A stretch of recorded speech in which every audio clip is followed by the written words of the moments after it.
Hey, you tourists, it's your boy Domination. This is back in the basic Chuck introduces how we do Texas baby man Douglas back. You know this it is. Real men rise up, fake men rise down. Real rise up, fake rise down. Front to rap, preach and preach on. And welcome to the back of basic broadcast, back of the basic. And today we're gonna talk about review unsongs, period episodes that the episodes that when the show got started, I never put the preview episodes that I saw, but the one I already put the new episodes of the new unsongs episode, but I'm talking about the preview episodes that I never get the chance to do. So we're talking about Teena Marie. This girl is a legend, hands down. Rest in peace to Teena Marie. She will be loved and missed, and rest in peace to Rick James. But let's talk about Teena Marie and about her life, and what made her the most beautiful voiceless singer ever. She's very singful.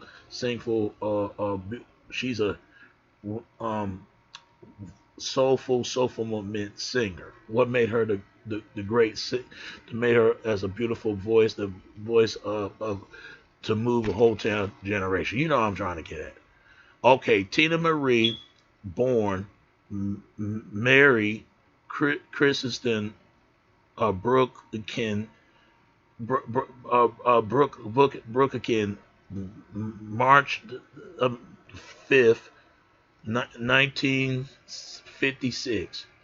Okay, but she died in December 26, 2010. That was pretty sad. That was. I had to be at least, okay, I graduated when I turned 2005. Okay, 2005. I had to be at least, okay, because in 2005 I was 18. 2006 I was 19. 2007 I was 20. 2008 I was 21. 2009 I was 22. I was 23 basically when she passed away. I was 23 years old and my brother was 22 at the time. And my mother was probably 56, 57 when she heard about her pass. One of them. Okay, December 26, 2010, was an American singer, songwriter, and producer. She was known by her childhood name, Teena, before to take the stage name Teena Marie, but short for Teena Marie, and later requested by the nickname Lady T. Yeah, she is. Sometimes spelled Lady T, given to her by her collabo and friend Rick James. And I believe they had a relationship, but she don't want to confirm it. And I believe they had a child together. She's it's been known for Ivory Queen of Soul. She is. You got the blue eyes of soul for white guys, and then the white woman is the like Ivory Queen of Soul. It's be this woman right here. When she first came out, people thought she was a black girl, but really she was a white girl. It was hard to surprise the hearing this white woman's voice that sound like that. She sounded like a typical soulful black woman, but she was a white woman. So she was known for her alto soprano vocal, which caused many listeners to believe she was black. Her success in R&B and soul music and loyal to those genres would earn her the title Ivory Queen of Soul. She is. You got Mary J. Blige, the Queen of Hip Hop Soul, but this one, Teena Marie, she's the Ivory Queen of Soul.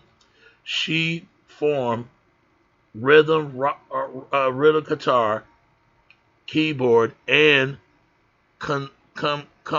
congas, and writing, producing, and singing, and rhetoric and vocal for all her songs since her 1980 release, Iron in the Fire, which she later said was her favorite album. They said that was a classic. Marie was a three-time Grammy Award nominee. Yep. She was born in St. Monica, California, but she died in Panama, California. Rest in peace to Teena Marie. She did R&B, hip hop, soul, disco, funk, and jazz. Her career started off in 1978, basically. But really, her career started off in 1964 to all the way 2010, near her demise of her death. In the life and career, 1956, 1978, early in life and career begins. Mary Curtis in Brooklyn was born on March the 5th, 1956 in St. Monica, California. The daughter of construction worker Tom, Thomas Lee Brooklyn Brooklyn and and a home reconciled Mary Annie. She spent her early childhood in Mission Hills, California. Her initiative heritage was Puerto Rican, Portuguese, Italian, Irish, and American Indian. I did not know that she was Puerto Rican. I did not know it.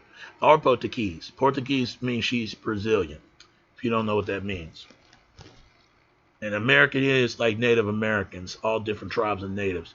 In 2005, while visit Louisiana, she discovered that she predominantly of ancestors once lived in New Orleans. She took to singing nationally and performed Harry Belafonte, Banana Boat Song. By the age 2, she was also developed a fortitudeness for singing Motown songs, and her persistent gift from God would become the final in turn as the years progressing. When she was 8 years old, her parents began to send Teena on uh, on uh, uh, on on on to events which, along with other things, not only her as her acting role on the Beverly Hills. I didn't know she was on Beverly Hills. Credit as Teena Marie Brooklyn. She later taught herself the guitar, bass, and congas. She could go on to perform a formidable professional R&B band with her younger brother Anthony and her cousin. In the early 70s, after the family moved to Venice, Los Angeles, Brooke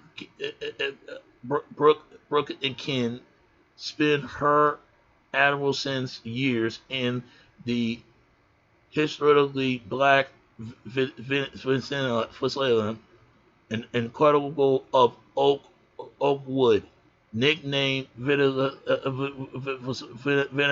Harlem. Then she would require a strong spiritual influence from the neighborhood Meraki and Bennett and Carly Jackson, a black woman who would become her godmother. That was somebody she know when she's trying to to get her started in the business. While attempted in Vanderlei High School, Brigid Kid joined the summer dance production and was the female lead in the school production of The Music Man.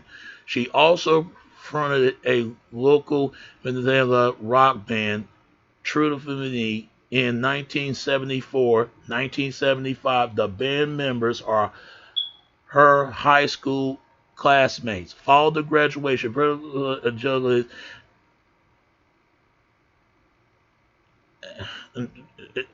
Everton,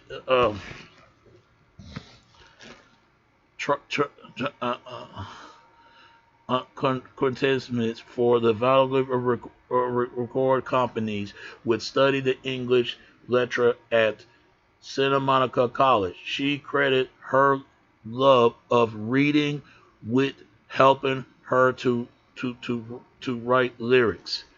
In 1979 to 1982, Gordy era.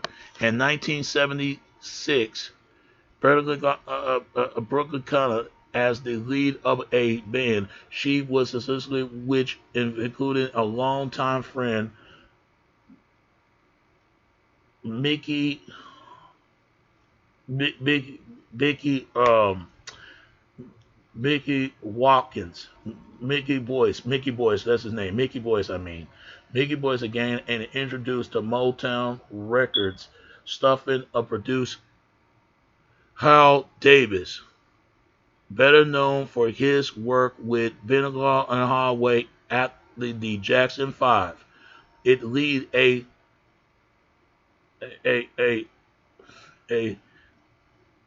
audition. Audition. That's why I'm trying to get it. Lead to audition for a film about the orphans that was being developed by Motown.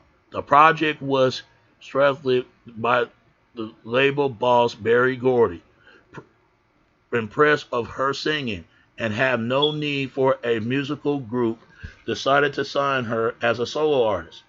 Teena recorded unreleased material with a number of different producers over the next few years before spotted by a label mate, Rick James, who was entirely impressed with her sound. Some of Teena's early release material has been made available on the compilation album First Class Love, readily in T, all the time.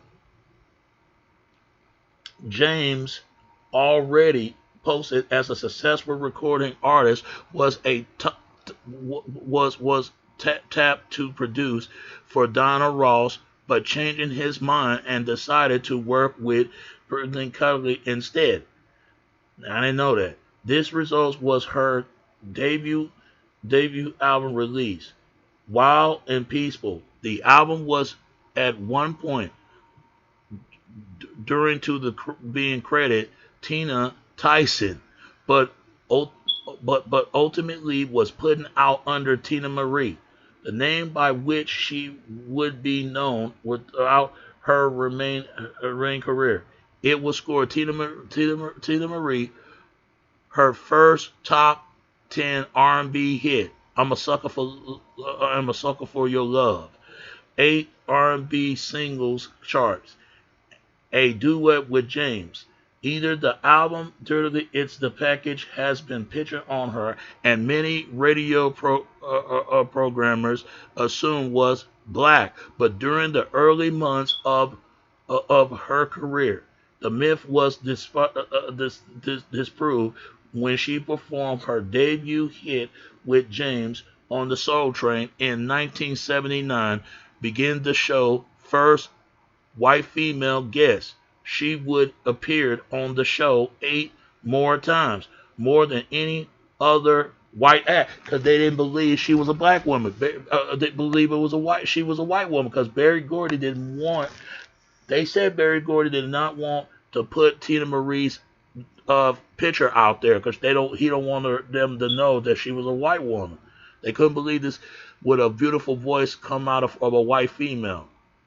Her second album, Lady T, 1980, for her potential on the cover, and it is also noted for having production from Richard Rudolph, the widow of R&B singer Medley Robinson. Yeah, rest in peace.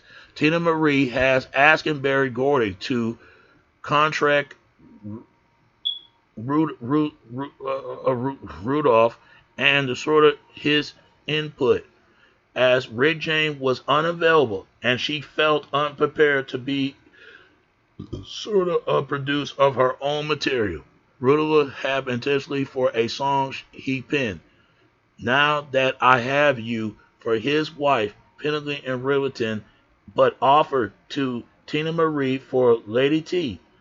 Rudolph also imposed the single Behind the Groove, which reached the number 21 on the R&B single charts and the number 6 on the UK charts, on the number 6 UK singles charts. I mean, in 1980s. The song would also be included on the soundtrack Grand Theft Auto Vice City. Yeah, it's on there. On the Fever 105 soundtrack. Another noted track, Too Many Colors, feature Rudolph and Rudolph, then 7-year-old Melody Rudolph, who become Teena Marie's godmother. Yep, the actress, herself. So she basically she's the godmother of this Meneley and Ruleton's child, and also whatever his name is, Richie Rudolph. Yeah, they took good care of her after her days are past, and that's nice.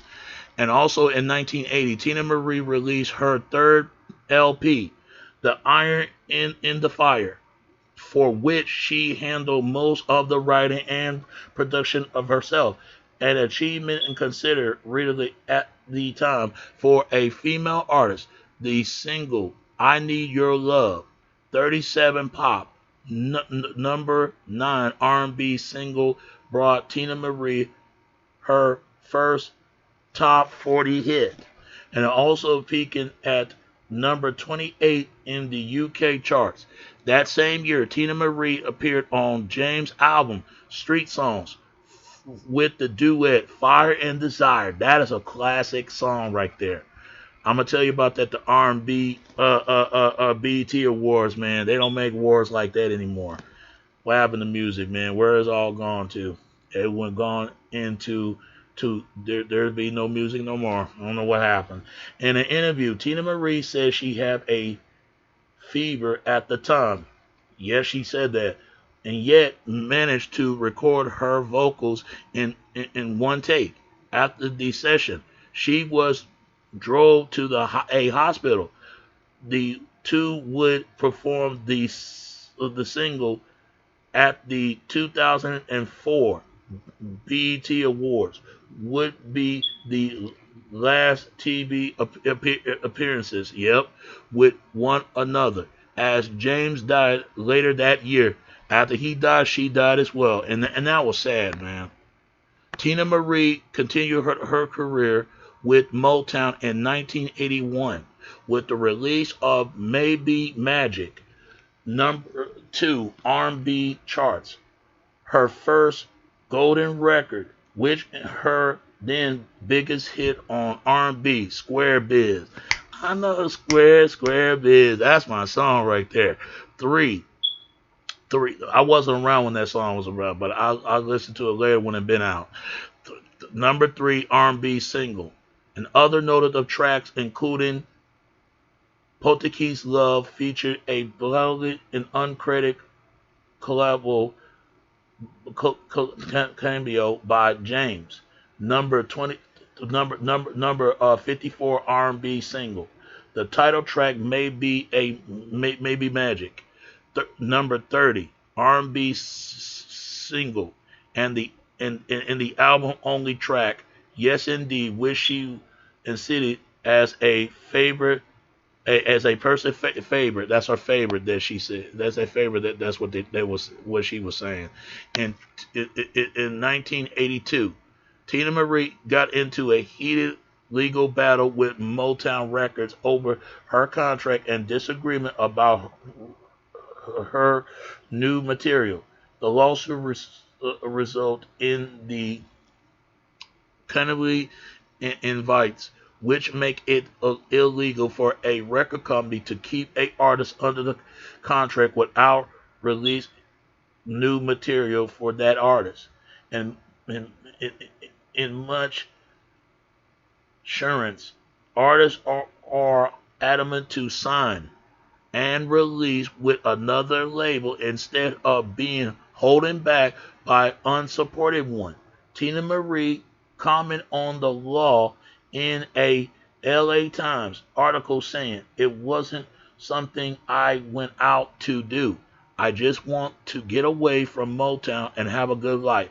But it helps a lot of people like Luther Vandross and the Mary J. Girls and a lot of different artists to be able to get out of their contract. She left Motown as the label most successful white solo act. Yep.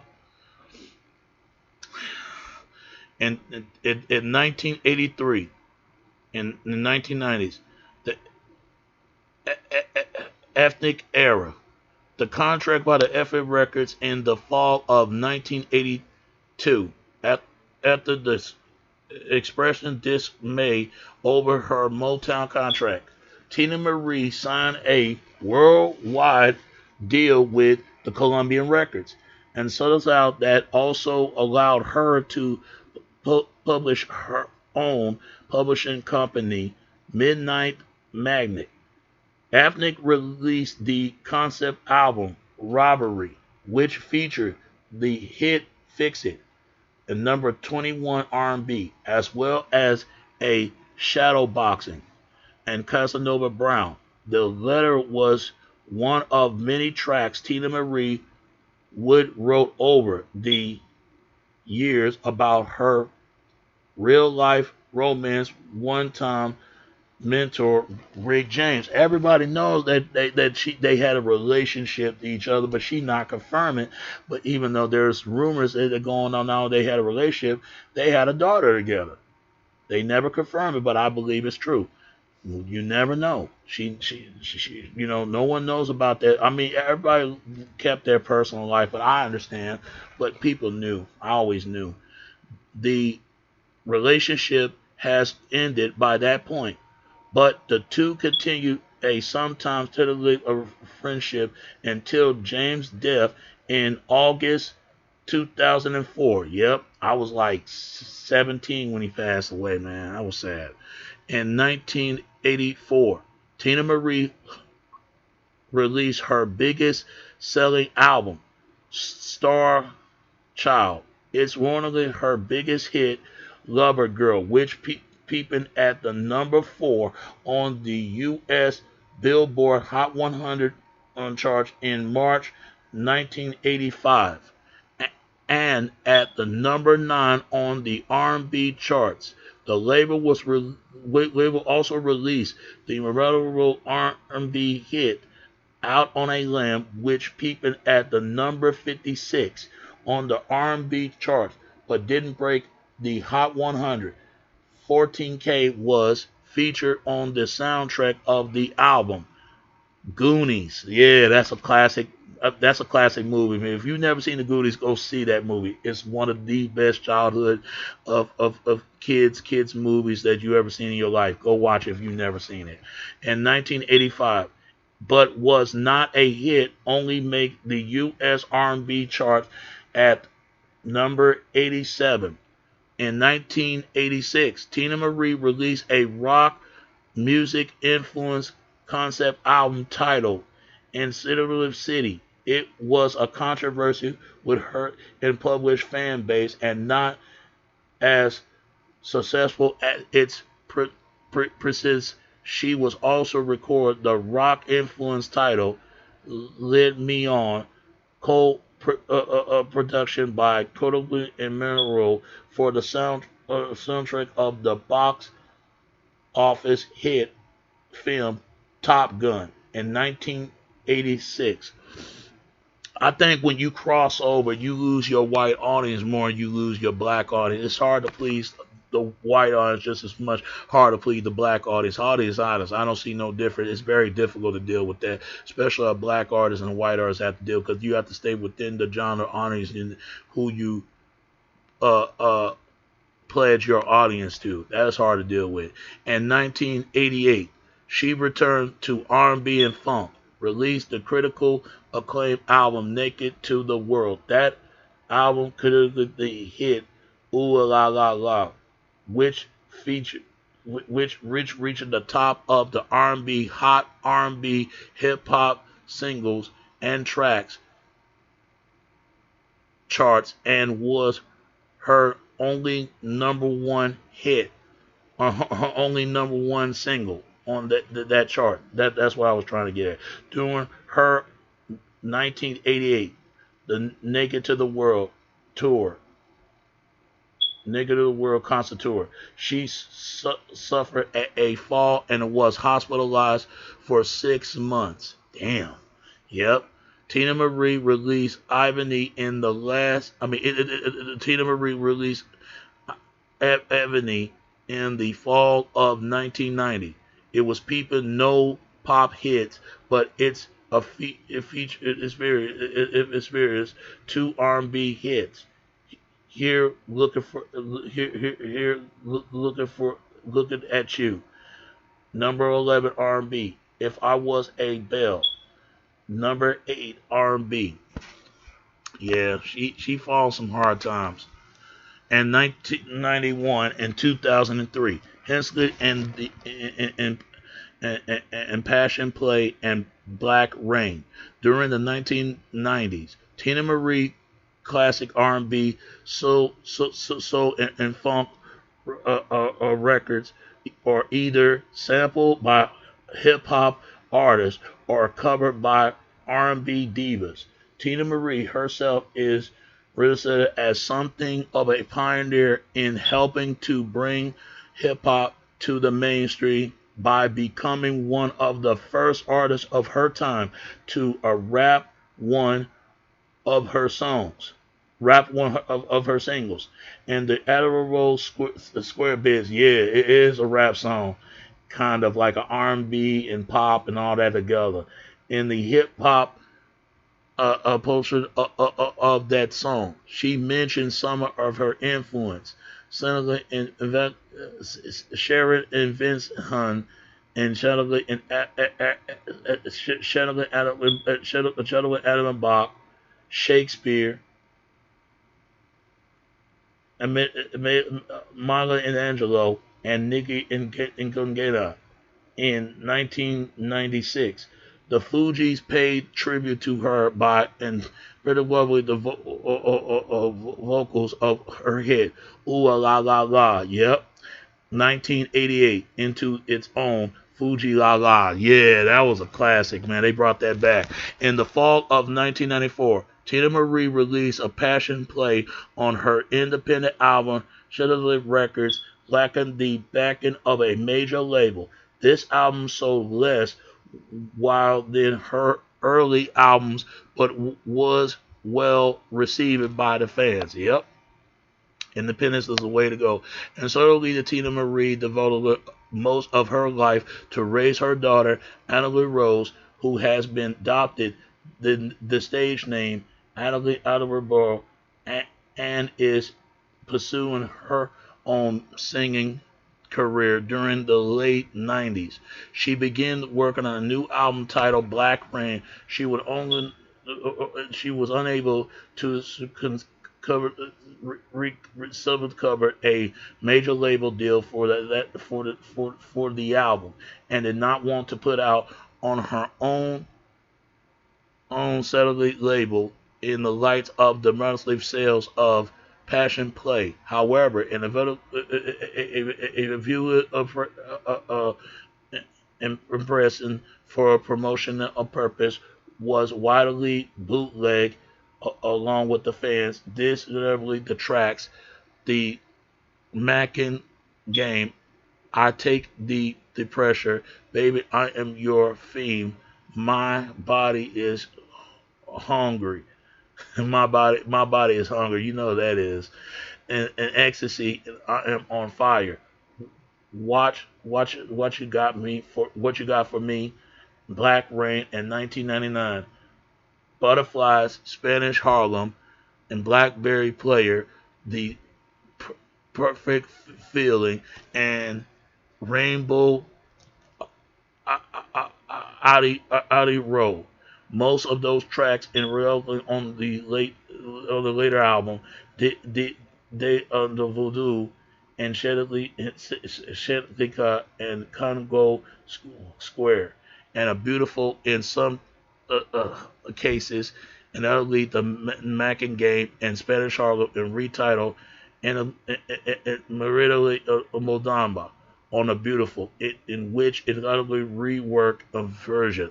Her Square business was a remake as Hollywood Biz on the hit TV show hit and a hit TV game show Hollywood Biz from 2002 and 2004. 2004 and 2010, Adderley and 2000 Biz. After 10 years in hospital from the music industry, Teena Marie returned to her musical career by signing with the classic uh, sub, sub sub label of the successful hip hop label Cash Money Records. That was a bad deal. I don't see how she's signing with that. She released her eighth album, and they were in 2005, and followed up sort of a snuff of her really in 2006. And they will become a golden certified success and a high chanting album of her career, peeping at number 6 on the Billboard 200 charts on the base of the Al Green sample I Am Still in Love, and number 23 R&B, and number 70 pop, and a duet with Joey Vert. God bless his soul, rest in peace. A Rosa by many of other names. Teena Marie was nominated for a 2005 Grammy Awards for Best Female R&B Vocal Performance for Still in Love, and quickly followed this a successful release of Still in 2006.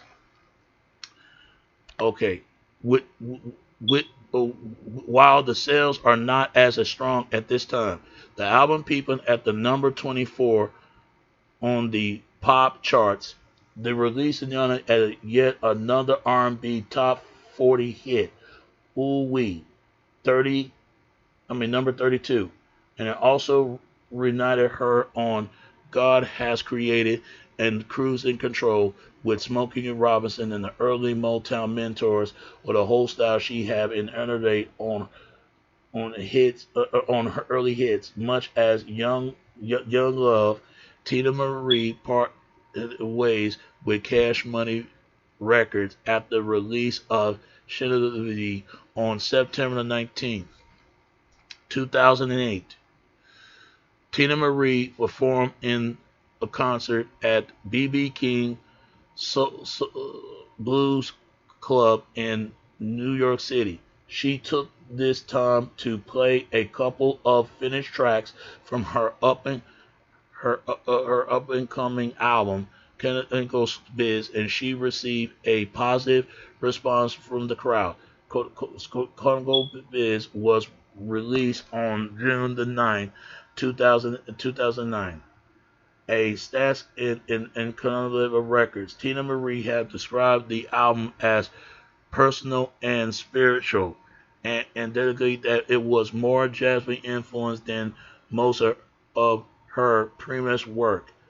Can't Last a Day, a duet with Faith Evans, linking to the internet in March 2009.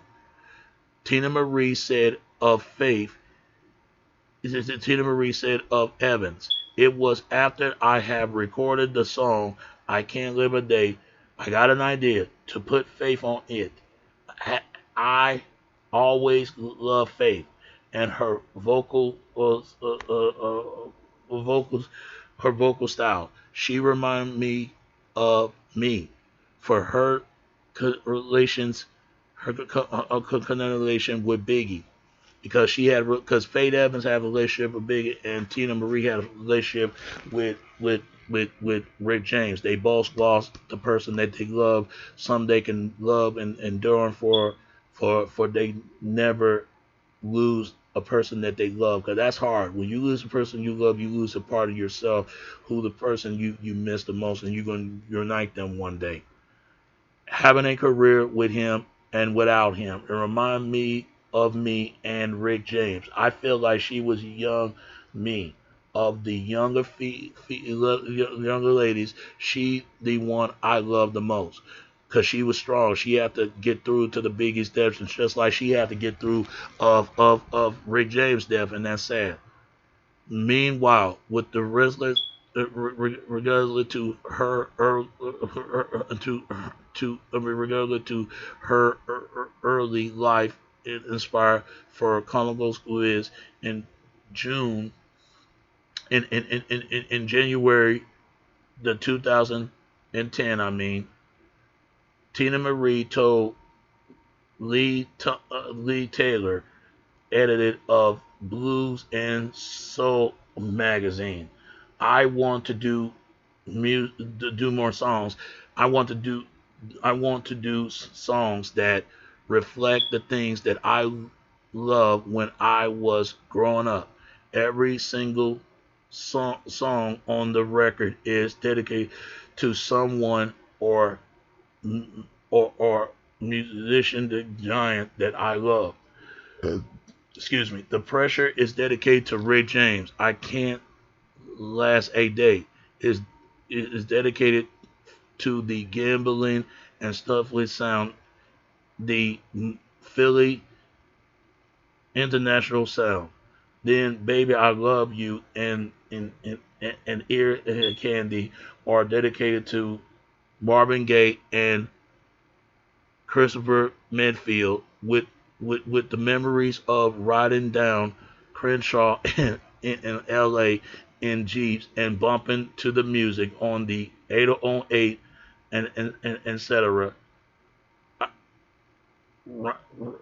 Roland TR 808 drum machine, while Miss Ricotta is, of course, dedicated to Miss Ricotta Scott King, the late wife of Martha Luther King. Yep, that's his wife, Scott King. Rest in peace. Rest in peace, Martin Luther King.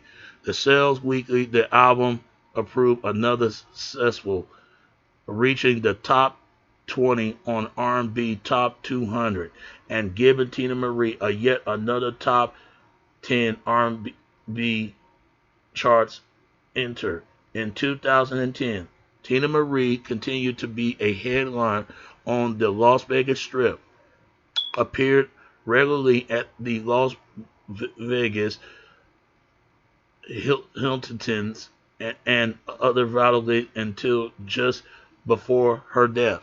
At the time of her death, Teena Marie has been in the progress of complete her 14th album, Beautiful. It was released and publicly by her daughter, Adelaide Rose, and released it on January the 15th, 2013. A limited edition album was released on July 11, 2011, and currently featured unreleased material unearthly from her Motown days entitled First Class Love, written in T. Yep. So here's her personal life. Personal life. Teena Marie never married. She gave birth to a daughter named Adelaide Rose in 1991. At of 2009, Adelaide Rose sang under the name and Rose Adelaide Bill. What, I can't pronounce her name.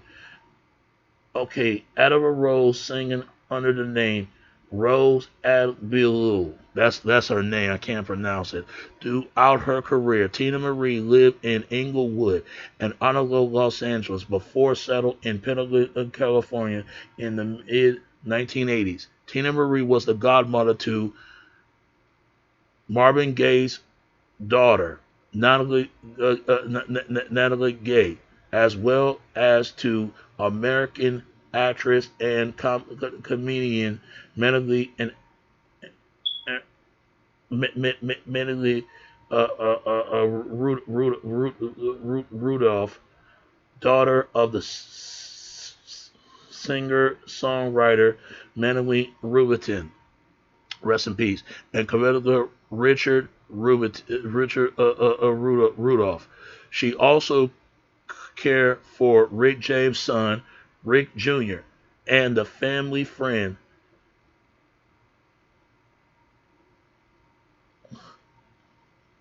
Jermaine O'Neal. Lenny Kravitz posted a video in which he said that Teena Marie had took him into her house and helped him when he was struggling early in his career. I did not know that. That's wonderful. You can tell Teena Marie was a good person. She was. But here's the sad about her death. In 2004, while Teena Marie was sleeping at a hotel, here's the thing I don't believe about this. A huge picture frame fell and struck on her head. You hear that? While Teena Marie was sleeping in a hotel, a huge picture frame fell and struck on. I mean, I don't believe it. They said that in 2004, while Teena Marie was sleeping in a hotel, a huge picture frame fell and struck her on the head. Yeah, that's what they're saying. The blow that caused a serious concussion that caused mental inside for the rest of her life. On the afternoon, December 26, 2010, Teena Marie was found dead at her Pennsylvania home by her daughter Anna Rose on December 30th, 2010.